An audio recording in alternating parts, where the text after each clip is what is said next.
शिव जी के हाथ में त्रिशूल है। शिव जी के 3 नेत्र हैं। बेलपत्री में भी 3 बोलते जाओ पत्ती है। बैसाख के महीने में जो शंकर भगवान को प्रसाद का भोग लगता है उसमें भी 3 ही चीज मिलती है।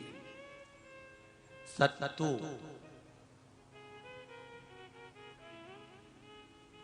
कोई दूसरे महीने में बनता है? जम के तो बोलो नहीं। कब बनता है? यही बैसाख के महीने में। चने की दाल, गेहूं और जौ, इन तीनों को गलाकर सेक कर जो सत्तू तैयार होता है, इसी बैसाख के महीने में परशुराम जयंती के दिन या अमावस्या के दिन या पूर्णिमा के दिन शंकर भगवान को समर्पित होता है और भगवान विष्णु को समर्पित होता है। दुनिया के लोग कहते क्या होता है सत्तू से? ये स्कंद पुराण की कथा कहती है, जिस समय पर बैसाख के महीने की सुंदर अमावस्या का दिन था, उस दिन माता पार्वती शंकर भगवान के लिए जब पकवान बनाने के लिए बैठी, कुछ नहीं मिला, तब माता पार्वती ने 3 अनाज को लिया। एक चना, दूसरा गेहूं और तीसरा जौ। इन तीनों को भींग रहे थे, उसको लेकर आए गंगा जी में से, उसको सेक कर माता ने अंगीठी पर और उसका जो सत्तू बनाकर शिव को दिया। शंकर भगवान ने कह दिया, सुन पार्वती, ये सत्तू नहीं, ये मेरी औषधि है। बैसाख के महीने में जो खाएगा वो जिंदगी भर रोएगा नहीं, शरीर से स्वस्थ हो। अब उसको लोगों ने हंसी खेल में ले लिया। सत्तू का क्या काम, मम्मी हम नहीं खाएंगे, बड़ा पूरा। शिव जी का एक एक चीज,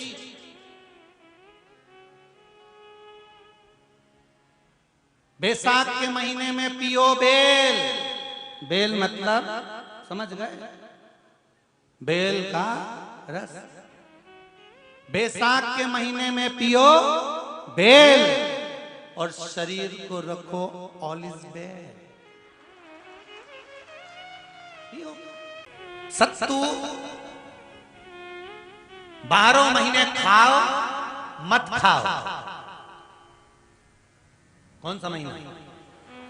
बैसाख के महीने में सत्तू जरूर खाओ। और सत्तू चाइना से नहीं आएगा, इंडिया में ही बनेगा और बना रहा भारत में ही।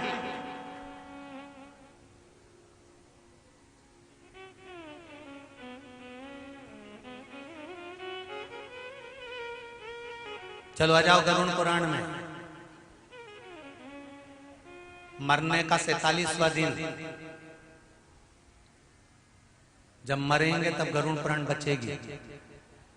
पहले ही सुन लो, और जिसके पास में गरुड़ पुराण नहीं हो तो पंडित जी से मंगवा कर फिर पढ़ के देख लेना।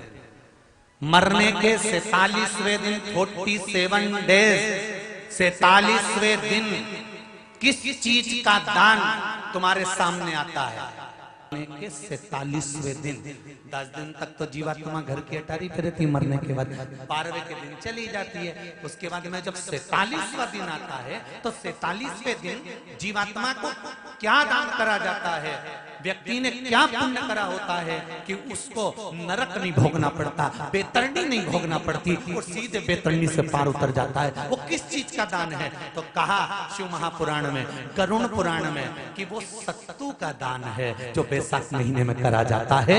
सत्तू का दान 3 चीजों से मिलकर बनता है। जौ, बोलते जाओ जल्दी, गेहूं, चना, ये 3 चीज से मिलकर बनता है। इसमें जो बारीक बारीक कण होते हैं, जितने जितने 3 चीज के मिले हुए बारीक बारीक कण होते हैं, ये जब दान किया जाता है सत्तू का, तब ये बेतरनी तरने के लिए 47वें दिन इस जीवात्मा ने अगर सत्तू का दान करा होता है या सत्तू का सेवन बैसाख के महीने में करा होता है, तो उसको बेतरनी नहीं भोगना पड़ती, डायरेक्ट सीधे रतलाम उज्जैन से डायरेक्ट।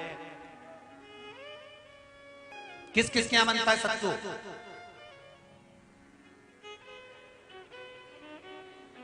मैंने भी तो ये पूछा किस किस क्या बनता है। मैं ये थोड़ी बने, मैं अभी थोड़ी ना कि अभी बन गया। बैसाख में बनता तो होगा, पहले गांव के लोग तीरथ करने जाते थे, गांव का लोग जब तीरथ करने जाता था कोई सामान नहीं लिया, सत्तू बांधी पोटली में धरा यूं और पानी में घोलिया और नमक डालिया या शक्कर या गुड़ घोल के और पी के वही चले। आज के अब जब सैनिक युद्ध करने जाता है, थक जाता है, बहुत थकान हो जाती है, जब उससे देखा जाता है तो सैनिक का जो कमांडर होता है वो सत्तू मंगवाता है और गिलास में घोल घोल कर पूरी सेना को पिलवाकर फिर युद्ध में उतार देता है। फिर युद्ध साधारण नहीं है महाराज। सत्तू में जितने बारीक बारीक कण होते हैं, जितने बारीक बारीक कण, अब तुम एक काम करना, अभी जब फ्री रहो तो एक कागज पे रख के सत्तू का एक कण गिनना, 1 2 3 बारीक बारीक गिनते रहना जरा। तो तुम्हारा क्या जाए गिनने में, भगवान कृष्ण के हाथ में पट्टी बंधी थी तो उनने भी तो रुक्मणी को गिनने को दिया था, जरा गिन तो जरा इसमें कितने धागे। रुक्मणी जी ने कहा इसमें 9,999 धागे हैं। भगवान ने कहा बस यही 9,999 मुझे द्रौपदी को वापिस लौटाना है। गिनती लगा लो, अभी अभी लगा लो, ऊपर तो भगवान गिन के बता ही देगा कि तुमने जो सत्तू दान करा था, तुमने जो सत्तू खाया था, तुमने जो सत्तू भगवान को दिया था, सत्तू का लड्डू बनाकर तुमने बैसाख महीने में भगवान की जो पूजन करी थी, तो अमावस्या के दिन, पूर्णिमा के दिन या अक्षय तृतीया के दिन तुमने जो सत्तू दिया था, भगवान तो गिनती बता देगा कि उस सत्तू में कितना कण था। और अगर नहीं बताए तो तुम आंदोलन पे बैठ जाओगे कि हमें बताओ पहले हमने कितना सत्तू दिया था, उसमें कितने कण थे, बताना पड़ा।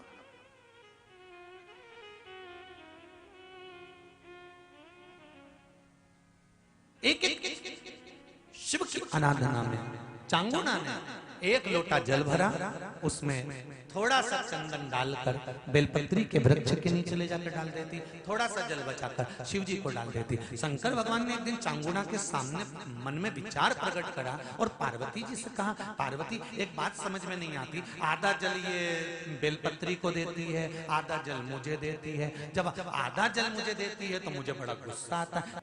भगवान ने कहा ये आधा जल कहां डोल के आती है? पार्वती जी ने कहा उसके संतान नहीं है, इसलिए वो बेलपत्री की भी आराधना करती है और आपकी भी आराधना करती है। ठीक है।